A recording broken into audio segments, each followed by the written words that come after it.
Good evening friends और नमस्कार। मैं पाणिनि तिवारी आपसे मुखातिब हूँ फिर एक बार अपने YouTube channel sky and my wings के एक नए एपिसोड के साथ। तो इन दिनों मुझे उम्मीद है कि आप सभी अपने अपने तरीके से कुछ क्रिएटिव चीज़ें करने में लगे होंगे। You must be doing some kind of creative things and the things which are near to your heart and you are passionate about। मैं भी वही कर रहा हूँ और कुछ दिनों से जो हम लोग अपने YouTube पे जो कर्मयोग और बाकी चीज़ों पे चला रहे हैं अपना एपिसोड, उन्हीं के तहत आज एक प्रैक्टिकल एस्पेक्ट मेरे ध्यान में आया जो आम तौर पे हम देख रहे हैं और वो काफ़ी हद तक सच भी है।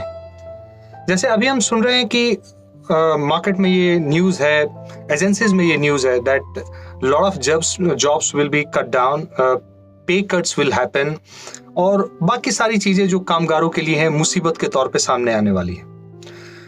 To face it, how we have to plan and what should be the ingredients, what should be the objects that are going to help अस।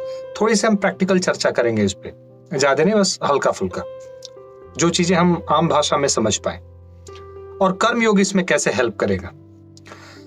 तो देखिए, ये तो सच है कि जॉब्स कट होंगी, पे कट्स होंगे, काफी सारी मुसीबतें आएंगी डिफरेंट सेक्टर्स में, not only in India but worldwide, और ये होना भी शुरू हो गया। British Airways has laid off almost 60-70% of its workforce. Lot of media houses are doing it. We believe that in construction, in infrastructure, in power sector, and all other sectors, खास तौर पे जो सेक्टर काफी exposed हैं into the financial market, who has taken a big amount of debt from the banks and all, to consolidate their losses and to just cut out and to meet their liabilities, लोग सबसे पहले यही करते हैं that अपने workforce को cut करते हैं, खास तौर पे वो workforce जो उनको लगता है कि it is not necessary into the current scenario, उनको ये लोग हटा देते हैं। या जो the people who are drawing hefty salaries, they will ask them to take a good amount of pay cut। तो ये सब चीजें हैं। अब सवाल है कि आप या मैं या कोई और आदमी जो अपना काम कर रहा है, जो नौकरी कर रहा है, वो इन चीजों को कैसे फेस करे। मित्रों देखिए, दो पक्ष होते हैं एक पहलू के। ग्लास में जो एक काफी फेमस जो एग्जाम्पल हम लोग देते हैं, एक ग्लास में आधा ग्लास पानी भरा है, तो कोई इस नजरिए से देखता है कि इसमें आधा ग्लास पानी भरा है, कोई कहता है ये आधा खाली है, कोई कहता है आधा भरा है। So there are two approaches. You have to see the opportunities. आपको वो अपॉर्चुनिटीज, वो तरीके खोजने पड़ेंगे इस बार, जो कि हमें इस मार्केट में भी, इस मंदी के बीच में भी अपने काम के लिए, अपने कैरियर के लिए अपॉर्चुनिटीज खोजने में, अपनी बेहतरी के लिए, for our betterment and to survive. The most important thing is my dear friends, आज 6 महीने हम खड़े हैं अप्रैल में, आज से 6 महीने जो बिजनेस, जो प्रोफेशनल अपने काम में टिका रहा, जिसने परफॉर्म किया, जिसने कुछ क्रिएटिव किया, जिसने इनोवेटिव आइडियाज के थ्रू प्रॉस्पर किया, अपने बिजनेस को आगे बढ़ाया, ट्रस्ट मी, आज से 6 महीने बाद when the things will be in a better shape, the market will run towards him.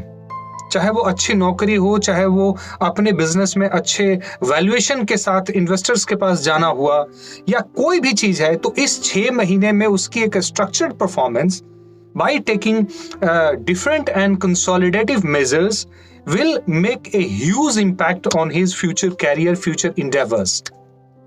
तो मैं आपको यही कहूंगा दोस्तों कि ग्लास खाली नहीं है आधा, ग्लास आधा भरा है। और अभी देखिए कि अगर कोई चीज, सपोज करिए कि किसी चीज में 50% की कट आ रही है, कोई चीज पहले 10 रुपए की बिकती थी, आज वो 5 रुपए की बिक गई है। नेगेटिव परफॉर्मेंस ये कहता है कि दुनिया में लोग कहेंगे अरे यार उसका दाम तो आधा कट गया, आधा खत्म हो गया, ये तो चीज ऐसी हो गई। पॉजिटिव एस्पेक्ट उसका ये कहता है कि हम अपने क्लाइंट बेस में जाएं, हम अपने इन्वेस्टर बेस में जाएं, हम अपने आसपास के लोगों में जाएं और उनसे कहें कि बॉस, ये जो 10 रुपए की चीज पहले मिल रही थी या 5 की मिल रही है, सबसे बढ़िया अपॉर्चुनिटी है। कल जब मार्केट अच्छा होगा तो ये 10 वाली 15 हो जाएगी, क्योंकि लॉसेस तब पूरा हो चुका होगा और आगे उसको अपने प्रोडक्ट पे लेवरेज लेना होगा प्राइसिंग का, ताकि वो अपनी एवरेज आउट मीट कर सके प्राइसिंग का, तो वो 15 की हो जाएगी। तो बेहतर है आप अपनी पोजीशन आज फिक्स कर लो just by buying it into 5 rupees. My dear friends, please believe me, it's a very, very good time. What you can do, that please sit on your portfolio. Please sit on which on the things which you work. जिस sector में आप काम करते हैं, आप वहां देखें कि कहां कहां इस तरह की मार्केट डाउन हो रही है। फिर उसका एक पूरा आप एक्सेल बनाएं, आप पूरा उसका एक चार्ट बनाएं, एक मैट्रिक्स ड्रॉ करें। उस मैट्रिक्स को बैठ करके देखें, एक पूरा उसका एक कॉस्ट बेनिफिट एनालिसिस दिखाएं, और फिर आगे 2-3 सालों में क्या होने वाला है ये दिखाएं। इस कॉस्ट बेनिफिट एनालिसिस और उस पूरे मार्केट परसेप्शन के साथ please go into your investor base, behave like a कर्मयोगी, एक शांतचित्त मनुष्य की तरह, एक ऐसा मनुष्य जो बिल्कुल फोकस होके और किसी चीज को, किसी व्यक्ति को जो वो चीज लेकर गया है उसकी रियल वैल्यू बता रहा है। तो आप वैल्यू बताइए अपने इन्वेस्टर को, अपने क्लाइंट को, और कहिए कि ये चीज आपके लिए आज बहुत जरूरी है। विश्वास कीजिए, जो चीज शांतचित्त होकर के, एकाग्र होकर के और शांत मन से अगर सामने वाले को समझाई जाए तो वो उस पर इंपैक्ट जरूर डालती है, उस पर प्रभाव जरूर डालती है।